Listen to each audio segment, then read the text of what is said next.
friends! Welcome back to my channel, Julian. And for today, ang gagawin po natin ay vegetable salad. Ayan, so napapanahon po ito ngayon dahil kailangan po natin i-boost ang ating immune system. At makukuha natin yon fresh from the vegetables and fruits. So ito yung ating hinugasan na vegetables. Napakasimple lang po ng procedures. Gagayatin lang po natin yan. Ayan. At pagsasamahin natin sa ating bowl. So friends, kayo na po ang bahala sa sauce. Kung anong gusto niyo sauce. Pwede po kayo mag-sauce ng olive, lemon, at saka salt. Ayan. Sa mga nagda-diet or sa mga medyo nagda-diet, pwede po yung mayonnaise, Thousand Islands. Depende po sa kung anong gusto niyo. Maganda ito ngayon friends sa mga nagda-diet kasi nakakatulong to para mag-workout ang ating mga metabolism. Ayan. So, pwede itong pang-starter. Ito muna yung unahin natin pag may mga meal, lunch or dinner. Pag alam natin na meron tayong kakaining heavy meal, unahin natin yung salad para kaunti na lang yung kakainin natin na rice or meat. Kasi pag kumain tayo ng gutom na tayo, mapaparami yung kain natin ng rice at ng meat. And which is, nagda-diet nga tayo. So, ito yung trick. Ayan. Ito yung technique, friends. Kailangan salad muna. Starter muna. Magtira na lang ng konting space para sa rice at sa meat. Ayun. So, maganda rin po ito sa may mga sakit at sa may mga bata. Para lumakas ang ating resistensya. Ayan. So, isabay natin to sa mga dilata.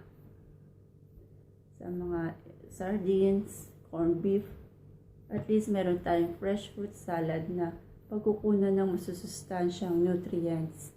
Yan. So, without further ado, let's start!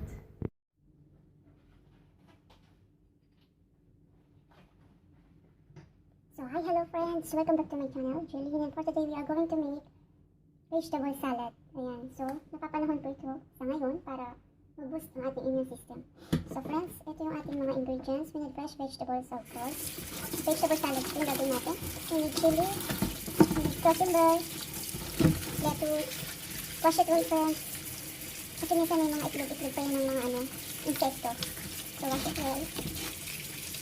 So we have here tomatoes, bell pepper, radish, and we have here cabbage, violet.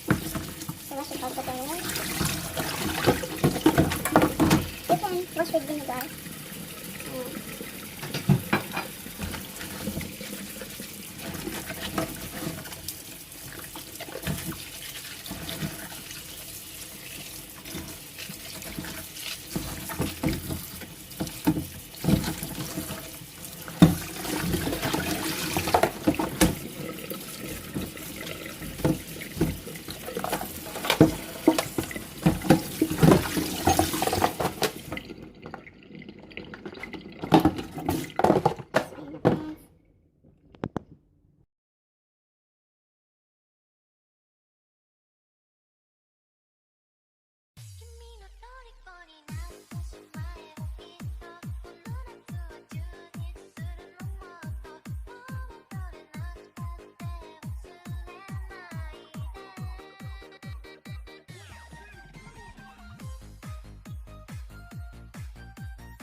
Ayan friends, kung medyo marami yung nagawa natin na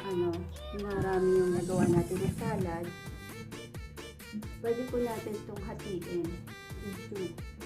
Pwede ngayon at bukas, i-rep lang natin para hindi siya malanta. Ayan. So, friends, kung medyo marami yung nagawa natin, kasi hindi natin yung estimate, pwede po natin itong hatiin.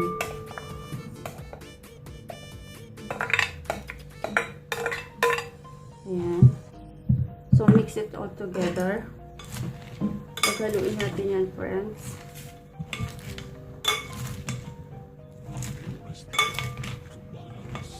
So, friends, kung marami tayong nagawa na vegetable salad for a day at feeling natin hindi natin ito mauubos agad, pwede natin itong i-ref. Fresh pa rin siya, pero wag muna natin lalagyan, friends, ng sauce. Yung hatiin natin, yung kalahati, lagyan natin ng sauce. Yung kasya lang sa kaya nating i-consume for a day. Para hindi malanta. Kasi, friends, kung may sauce na to, tapos i-ref natin, nalalanta yung mga vegetables natin. Pero kung i-keep natin to o itatago sa ref ng walang vegetables, kinabukasan nun, friends, fresh pa rin yung ating salad. So, isa ito sa paraan para hindi masayang at